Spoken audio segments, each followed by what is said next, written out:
सास की बीमारी। शादी के ठीक बाद नेहा की सास की तबीयत बहुत खराब हो गई। बताइए क्या हुआ है आपको? बेटे की शादी थी तो थकान हो गई। मौसम बदल रहा है तो जुकाम और बुखार हो गया। ऊपर से बहू के घर का खाना पता नहीं कैसा था कि पेट भी खराब हो गया। खाना तो बहुत बढ़िया था डॉक्टर साहब, सारे रिश्तेदार तारीफ कर रहे थे। रोहित की माँ इतनी कमज़ोर है कि जरा से में बीमार पड़ जाती है। डॉक्टर साहब आप सारी जांच करके देखिए, मुझे ऐसी क्या बीमारी है कि मेरी तबीयत ठीक ही नहीं रहती। फिलहाल तो ज़्यादा कुछ नहीं है, पहले आपके ज़ुकाम बुखार और पेट का इलाज कर लेते हैं, फिर बाकी के टेस्ट करवा लेंगे। अभी आप ये दवाइयाँ ले आइए। पिताजी मैं डॉक्टर साहब को छोड़कर और दवाइयाँ लेकर आता हूँ। माँ जी तो बीमार थी, इसलिए नेहा ने किचन संभाल लिया। माँ जी अब आपकी तबीयत कैसी है? पहले से ठीक है। आप बैठिए, मैं खाना लगाती हूँ। तेरे बाबूजी और रोहित ने खाना खा लिया? रोहित तो टिफिन लेकर ऑफिस गए हैं माँ, और बाबूजी ने खाना खा लिया है। आप शुरू कीजिए। यह क्या, खाने में इतना तेल इतने मसाले? अरे अभी अभी तो तबीयत ठीक हुई है मेरी, तुम क्या मुझे वापस बीमार करना चाहती हो? नहीं माँ जी, ऐसा नहीं है। क्या हुआ? देखो ये बहू ने कैसा खाना बनाया है। खाना तो बहुत ही स्वादिष्ट था। अरे मैं ये खाना खाऊंगी तो बीमार हो जाऊंगी ना। ओह हाँ, बहू को अभी पता नहीं ना तुम्हारे बारे में, रोहित समझा देगा उसे। देख बहू, अच्छे से समझ लेना कि इस घर में कैसा खाना बनता है। हाँ माँ जी, मैं समझ लूँगी, लेकिन अभी आप कुछ तो खा लो। ये खाना खा लूंगी तो कल का खाना खाने के लिए बचूंगी भी नहीं। सास की बातें सुनकर नेहा उदास हो गई। उसने रोहित के घर आती ही उससे माँ जी के खाने के बारे में पूछा। आज माँ जी ने मुझे खाने के लिए बहुत बुरा भला कहा। माँ को मसालेदार और तेल घी वाला खाना सूट नहीं करता, वो बीमार पड़ जाती हैं। ऐसी क्या बीमारी है माँ जी को? पता नहीं, आज तक कई डॉक्टरों को दिखाया, कितने टेस्ट करवाए, लेकिन कोई बीमारी पकड़ में ही नहीं आई। नेहा को कुछ समझ में तो नहीं आया, लेकिन उसने अपनी सास के हिसाब का खाना बनाना सीख लिया। माँ जी आज तो खाना ठीक है ना? खाना तो ठीक है, लेकिन ये मुआ रेडियो क्यों चल रहा है इतनी तेज आवाज में? वो माँ जी मैं अकेले काम करते करते बोर हो रही थी ना, तो टाइम पास करने के लिए चला दिया। तेरे इस टाइम पास के चक्कर में मेरा सर दर्द से फटने लगा है। तेज आवाज से मुझे माइग्रेन हो जाता है। सॉरी माँ जी, मुझे पता नहीं था। तुम्हें जब तक सब पता चलेगा तब तक मैं तो भगवान के पास ही पहुंच जाऊंगी। नहीं नहीं, ऐसा मत कहिए ना माँ जी। अब मैं कहीं भूख से ही ना मर जाऊं। खाना मेरे कमरे में रख दो। बेचारी नेहा, उस दिन उसे बहुत दुख हुआ। नेहा तुम रो क्यों रही हो? आज माँ जी ने मुझे बहुत बुरा भला कहा, मैं तो सिर्फ रेडियो सुन रही थी। ओहो, तुम माँ की बातों का बुरा मत मानो, उन्हें तेज आवाज से सर दर्द होने लगता है, दर्द की वजह से बोल दिया होगा कुछ। लेकिन मुझे तो ये सब पता ही नहीं था ना, इसलिए बाबूजी ने मुझे पहले ही फोन करके सब कुछ बता दिया, और मैं तुम्हारे लिए ये हेडफोन लाया हूँ। अब तुम अपने गाने भी सुन सकती हो और माँ को परेशानी भी नहीं होगी। ये सिर्फ एक बात का हाल है, लेकिन माँ को तो हर चीज से परेशानी है। अब क्या कर सकते हैं, माँ बीमार ही इतनी रहती है। लेकिन माँ को ऐसी कौन सी बीमारी है? तुम्हें बताया तो था, किसी भी डॉक्टर को माँ की बीमारी समझ में नहीं आ रही। अब तुम भी ये सब सोचना छोड़ दो, ये हेडफोन लो और अपने पसंद के गाने सुनो। रोहित के गिफ्ट से नेहा की एक परेशानी तो दूर हो गई, लेकिन उसके मन में कई सवाल खड़े हो गए। आज मैं देर से उठाऊं या तुम जल्दी उठ गई? वो माँ जी को कल रात भर सर दर्द हुआ ना, तो जल्दी उठकर उनकी जगह मैंने पूजा कर दी। अरे वाह, अच्छा अच्छा, हे भगवान, ये किसकी करामत है? ये तो माँ जी की आवाज है।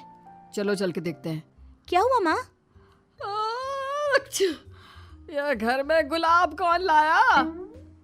मुझे नहीं पता, मैं तो अभी उठा हूँ। माँ जी आप कल रात भर सो नहीं पाई, तो मैंने जल्दी उठकर पूजा पाठ किया।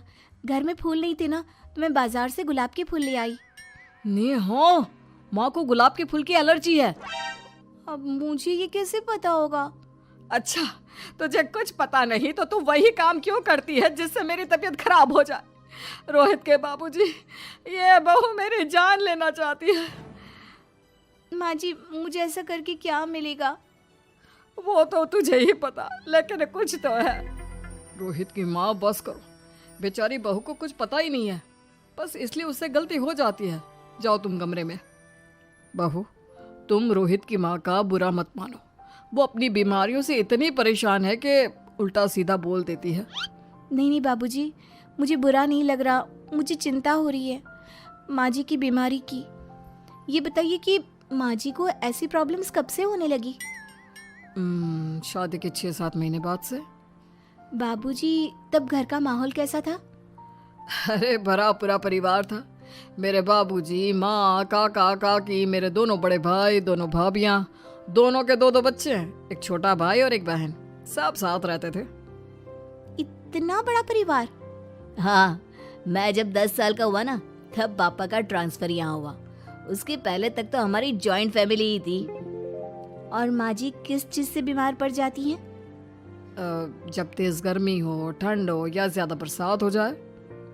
जब माँ ज्यादा थक जाए, जैसे दिवाली पर घर की सफाई या कोई फंक्शन हो, या ज्यादा मेहमानों के आने से घर का काम बढ़ जाए। तेज म्यूजिक, तेज लाइट या ऐसे कोई तेज स्मेल आ जाए। तो माँ जी की ये बीमारी ठीक हो सकती है। कैसे? सब पता चल जाएगा। आप कल माँ जी की टेस्ट रिपोर्ट लेने जाने वाले हो ना? हाँ। तो सुनिए क्या करना है। अगले दिन रोहित माँ जी की रिपोर्ट्स लेकर आता है। माँ, बाबूजी, नेहा। अरे क्या हो गया रोहित? माँ जी की रिपोर्ट आ गई है। कुछ सीरियस है क्या? जिसका डर था वही हुआ। अरे गोल गोल बातें मत कर, सीधी तरफ बता बेटा, क्या हुआ है मुझे? माँ, आपकी किडनी, लिवर सब फेल हो गया है। आपका दिल भी कमज़ोर हो गया है। डॉक्टर ने कहा है कि आपके पास सिर्फ 1 महीना बचा है। ये क्या बक रहा है? ऐसा हो ही नहीं सकता। मुझे लग ही नहीं रहा कि मैं इतनी बीमार हूँ। लेकिन माँ जी, रिपोर्ट झूठी तो नहीं हो सकती ना? हाँ, माँ को 20 साल की उम्र से बीमारी लग गई थी, लेकिन कोई डॉक्टर पकड़ नहीं पाया और अब ये बीमारियां बहुत ज़्यादा बढ़ गई हैं। हाँ रोहित की माँ, तुम्हें याद है शादी के 6 महीने बाद से तुम बीमार रहने लगी थी। अरे लेकिन वो अलग था, मुझे ऐसे कोई बीमारी नहीं हो सकती। ये तुम कैसे कह सकती हो माँ? हाँ, तुम उस वक्त बीमार पड़ी थी ना, और अब डॉक्टर भी यही कह रहे हैं, तो सच ही तो होगा। और आप तभी से बीमार ही तो रहती आई हैं। अरे लेकिन तब मैं बीमार थी ही नहीं। क्या मतलब? अरे तब मैं बीमारी का नाटक करती थी, मुझे कुछ नहीं हुआ था। ये क्या बोल रही हो? हाँ, घर में इतने सारे लोग थे और सबसे छोटी बहू मैं थी, तो सारा काम मुझे करना पड़ता, इसलिए काम से बचने के लिए मैं नाटक करने लगी। लेकिन आपको अभी भी वही बीमारियां होती है ना माँ? हाँ, अगर नाटक था तो ये प्रॉब्लम तुम्हें अभी क्यों होती है? इसका जवाब मैं देती हूँ। माँ जी कई महीनों तक नाटक करती रही, इसलिए इनके दिमाग ने धीरे धीरे इस झूठ को सच मान लिया और इनका दिमाग उन बीमारियों का एहसास कराने लगा। हैं? ऐसे भी होता है क्या? हाँ माँ जी, इसे प्लेसिबो इफेक्ट कहते हैं। जब आप बात बात पर बीमार पड़ने लगी तो मैंने अपने मामा से बात की जो एक साइकोलॉजिस्ट है। उन्होंने बताया मुझे। तो ये रिपोर्ट्स? मैंने झूठी रिपोर्ट बनवाई थी नेहा के कहने पर, ताकि आप सच बताएं।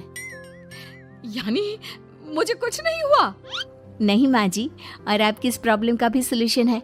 हम किसी अच्छे साइकोलॉजिस्ट को दिखाएंगे और आप जल्द ही ठीक हो जाएंगी। वाह बहू, मैंने तुझे इतना भला बुरा कहा और तूने मेरी जिंदगी भर की तकलीफें दूर कर दी। थैंक यू और सॉरी बहू। अरे मुझे भी तो सॉरी कहो, पूरी जिंदगी तुम्हारी सेवा की है, वो भी झूठ मूठ की बीमारी के लिए। हाँ हाँ, आप भी माफ कर दो मुझे, बस सॉरी। तो इस तरह नेहा ने अपनी सास की बीमारी पकड़ भी ली और ठीक भी कर दी।